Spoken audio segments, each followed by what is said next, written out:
King Nagarjuna pan India సినిమాలని మనం కొత్తగా ఇప్పుడు వింటున్నాం. 25 క్రితమే అక్కినేని నాగార్జున ఆ తరహా చిత్రాల విడుదలకు శ్రీకారం చుట్టారు. సౌత్ హీరోస్‌లో first pan Indian star Nag.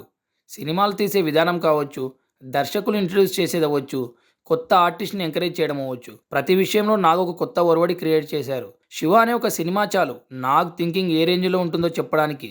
Nag కథ విన్నప్పుడే మూవీ స్టామినా ఏంటో చెప్పేయగలరు. 35 ఏళ్ల క్రితం నాగ్ తీసిన 'శివ' సినిమా తెలుగు సినిమా చరిత్రలోనే కాదు, భారతీయ చలనచిత్ర పరిశ్రమలోనే పెను సంచలనం. 'శివ' సినిమా ద్వారా ఎంతో మంది టెక్నీషియన్స్‌ని ఇండస్ట్రీకి పరిచయం చేశారు నాగార్జున.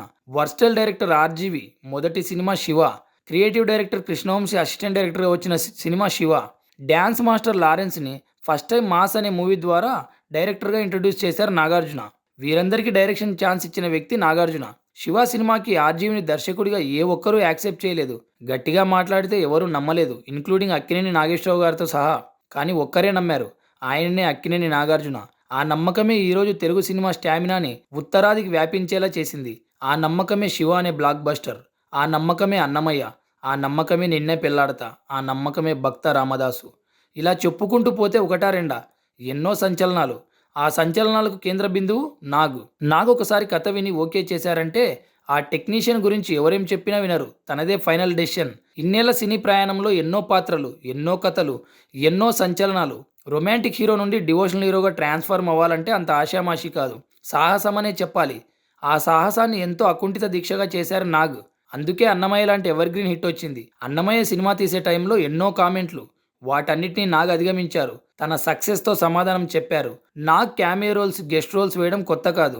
మోహన్ బాబు 'అధిపతి' మొదలు విష్ణు, కృష్ణార్జున వరకు ఎన్నో సినిమాల్లో నాగ్ సపోర్టింగ్ రోల్స్ చేశారు. యంగ్స్టర్స్‌తో స్క్రీన్ షేర్ చేసుకోవడం నాగ్‌కి కొత్తేమీ కాదు. 'కార్తీ'తో 'ఊపిరి' లాంటి block buster movie screen share చేసుకున్నారు నాగ్. బాలీవుడ్‌లో 'రణబీర్ కపూర్'తో 'బ్రహ్మాస్త్ర' చేశారు. నాగ్ రీసెంట్‌గా 'ధనుష్' హీరోగా వచ్చిన 'కుబేరా'లో లీడ్ రోల్ చేశారు. దీపక్ తేజ పాత్రకి నాగ్ ప్రాణప్రతిష్ఠ చేశారు. దీపక్ పాత్రను నాగార్జున ఎందుకు ఒప్పుకున్నారని అందరూ అనుకున్నారు. మూవీ టర్న్ తీసుకునేది, మూవీ స్టార్ట్ అయ్యేది దీపక్ క్యారెక్టర్‌తోనే. దీపక్ క్యారెక్టర్ నాగ్ చేయడం వల్ల ఆ పాత్రకి హుందాతనం దక్కింది. నాగ్ గత కొన్ని సినిమాలు బాక్సాఫీస్ దగ్గర ఆశించిన విజయాన్ని అందుకోలేదు. 'కుబేరా'తో ఆ కొరత తీరింది. నాగ్ టైం స్టార్ట్ అయింది. ఇప్పుడు 'కుబేరా' నెక్స్ట్ 'కూలీ'. ఆ తర్వాత Nag 100th movie. Back to back Nag crazy project చేస్తున్నారు. ట్రెండ్ సెట్ చేసే పనిలో ఉన్నారు నాగార్జున. కింగ్ బాక్సాఫీస్ వేటకి బయలుదేరితే ఆ కలెక్షన్స్ ఎలా ఉంటాయనేది సినీ అభిమానులకు తెలుసు. 'కుబేరా' హిట్‌తో ఫుల్ జోష్‌లో ఉన్నారు Nagarjuna. Congratulations to king Nagarjuna and 'Kubera' team.